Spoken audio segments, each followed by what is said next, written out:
ሰው ሁሉ አንድ ጊዜ ይሞታል። ከሞት በኋላ ፍርድ አለ። ይህ የተፈጥሮ ሕግ ነው። ነገር ግን በመጽሐፍ ቅዱስ ታሪክ ውስጥ ይህን ሕግ የጣሱ ሁለት ምስጢራዊ ሰዎች አሉ። ነቢዩ ኤልያስና ጻድቁ ሄኖክ። አንዱ በእሳት ሰረገላ ወደ ሰማይ ሲወጣ፣ ሌላኛው ደግሞ አልተገኘም፣ እግዚአብሔር ወስዶታል ተብሎ ተጽፏልና ለምን አልሞቱም? አሁንስ የት ናቸው?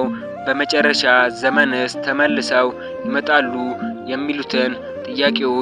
የሚሉትን ድብቅ ጥያቄዎች እንመረምራለን። እስከ መጨረሻው ደቂቃ ድረስ አብራችሁን ቆዩ።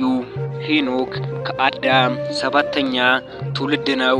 መጽሐፍ ቅዱስ ስለ እርሱ ሲናገር ሄኖክ አካሄዱን ከእግዚአብሔር ጋር አደረገ ይላል። በዚያ ክፉ ዘመን ሄኖክ ቅድስና መርጦ ለ300 ዓመታት ያህል ከፈጣሪው ጋር ተመላለሰ። ከዚያም በድንገት ተሰወረ። ሞትን አላየም። ይህ መሰወር ለምን አስፈለገ? ሄኖክ ከጥፋቷ በፊት እንደተወሰደ ሁሉ ቤተ ክርስቲያንም ከመጨረሻው መከራ በፊት እንደምትነጠቅ ትልቅ ምሳሌ ተደርጎ ይወሰዳል። ከሄኖክ በመቶዎች ከሚቆጠሩ ዓመታት በኋላ ሌላ ድንቅ ሰው ኤልያስ መጣ። ኤልያስ በዮርዳኖስ ወንዝ አጠገብ ሳለ ድንገት የእሳት ሰረገላና ፈረሶች መጡ። ኤልያስም በአውሎ ነፋስ ወደ ሰማይ ወጣ። ደቀ መዝሙሩ ኤልሳ እየተመለከተ ተለየው። ኤልያስ ሞትን ሳይቀምስ የተወሰደው ለታላቅ ዓላማ ነው። የእግዚአብሔር ኃይል በሞት ላይ እንኳን ስልጣን እንዳለው ለሰው ልጆች ለማሳየት ነበር።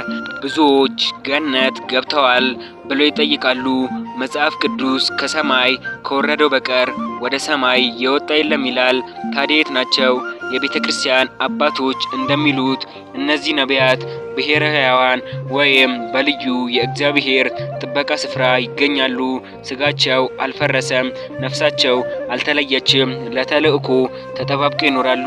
በዮሐንስ ራእይ ምዕራፍ 11 ላይ ያሉት ሁለቱ ምስክሮች በመጨረሻው ዘመን ተመልሰው እንደሚመጡ ተጽፏል።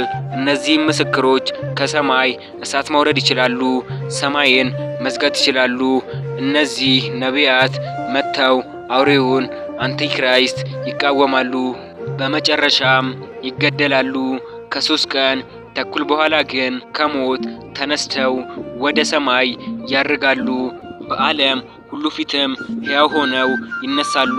በሰው ልጅ ታሪክ ያልከፈሉትን የሞት ዕዳ ለመክፈል ተመልሶ ይመጣሉ። የኤልያስና የሄኖክ ታሪክ እግዚአብሔር ለወዳጆቹ ያለውን ልዩ ጥበቃ ያሳያል። እኛም እንደ ሄኖክ አካሄዳችንን ከፈጣሪ ጋር ካደረግን ሞት መጨረሻችን አይሆንም። ይህ ምስጢራዊ ታሪክ የሚነግረን ነገር እግዚአብሔር ልጆቹን ከስቃይ እንደሚያወጣና ወደ ዘላለም ክብር እንደሚያሸጋግራቸው ነው። ውድ ተመልካቾቻችን ቪዲዮውን ላይክ፣ ቻናሉን ሰብስክራይብ በማድረግ ይተባበሩን። በቀጣይ ቪዲዮ እስከምንገናኝ ድረስ ደህና ሁኑ።